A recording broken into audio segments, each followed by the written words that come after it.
ಯಾರಮ್ಮ ಮನೆಯೊಳಗೆ ತಾಯೇ ಭಿಕ್ಷವ ನೀಡಮ್ಮ, ಅಮ್ಮ ದಾನವ ಮಾಡಮ್ಮ.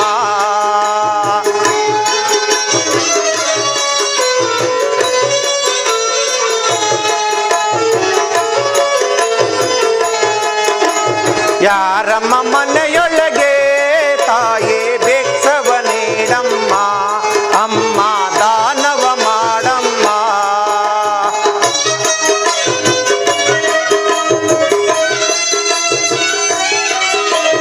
ನಮ್ಮನ್ನು ಮುಟ್ಟಿ ಪೂಜೆಯ ಮಾಡುವ ಮುದ್ದು ಕುವರನ ನೀಡಮ್ಮ.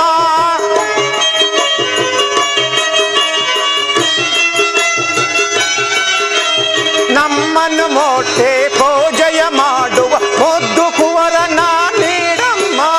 ನಿಮ್ಮಯ ಮನೆಯ ಭಾಗ್ಯದ ನಿಧಿಯ ದಾನವ ನೀಡಮ್ಮ, ಅಮ್ಮ ಭಿಕ್ಷವ ನೀಡಮ್ಮ.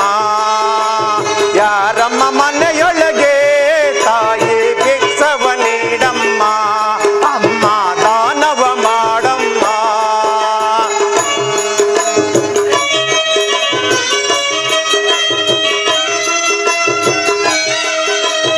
ಏಳು ವರ್ಷದ ಕರುಳಿನ ಕುಡಿಯ ದಾನವ ಮಾಡಮ್ಮ.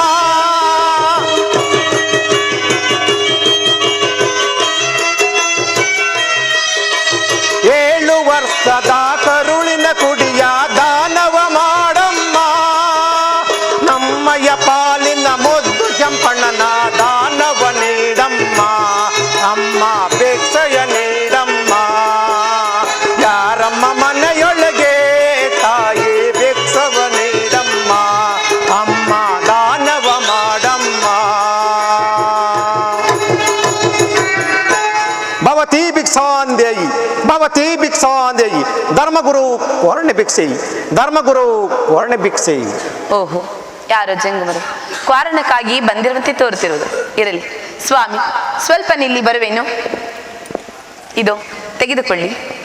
ಅಮ್ಮ, ನೀವು ತಂದಿರುವ ಮುತ್ತು ರತ್ನಗಳು ನಮ್ಮ ಮಠದ ಮುಗ್ಗುಲು ಜೋಳ, ನಿಮ್ಮ ಮನೆಯ ಬೆಳ್ಳಿ ಬಂಗಾರಗಳು ನಮ್ಮ ಮಠದ ಚೀಕು ಚಿಲುವಾನ. ಆ ಭಿಕ್ಷೆಯನ್ನು ನಾವು ಬಯಸಿ ಬಂದವರಲ್ಲ ತಾಯಿ.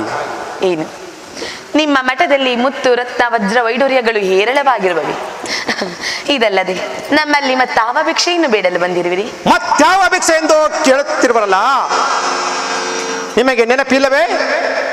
7 ವರ್ಷಗಳಿಂದಲೂ ನಮ್ಮನ್ನು ಇದೇ ರೀತಿ ಕಾಡುತ್ತಿರುವರಲ್ಲ, ಈ ಸಾರಿ ಆದರೂ ಆ ಬಾಲಕನನ್ನು ಕೊಡದೆ ಹೋದರೆ ಆ ಬಾಲಕನನ್ನು ನಮ್ಮ ಶಿಷ್ಯನಾಗಿ ಕರೆದುಕೊಂಡು ಹೋಗುತ್ತೇವೆ.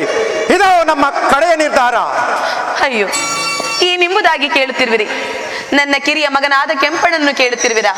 ಆತನು ನಮ್ಮ ಮನೆಯ ಇಹಪರದ ಭಾಗ್ಯವು. ಆತನಿಲ್ಲದೆ ನಾನು ಹೇಗೆ ತಾನೇ ಜೀವಿಸಲಿ? ಬಹುದಿನಗಳಿಂದಲೂ ದೇವರಂತೆ ಬಂದು ನಮ್ಮನ್ನು ಧರಿಸಿ ಕಾಪಾಡುತ್ತಿದ್ದ ನೀವು ಪದೇ ಪದೇ ನನ್ನ ಕಿರಿಯ ಮಗನಾದ ಕೆಂಪಣ್ಣನ್ನು ಕೇಳಿ ನಮ್ಮ ಮನಸ್ಸಿಗೆ ನೋವನ್ನುಂಟು ಮಾಡುತ್ತಿರುವಿರಿ. ಇರಲಿ, ಈ ವಿಚಾರವನ್ನು ನನ್ನ ಪತಿಗೆ ತಿಳಿಸಿ ಅವರನ್ನು ಇಲ್ಲಿಗೆ ಕರೆದುಕೊಂಡು ಬರುವೆನು. ಬೇಗನವಾಗಿ ಕರೆದುಕೊಂಡು ಬಾ.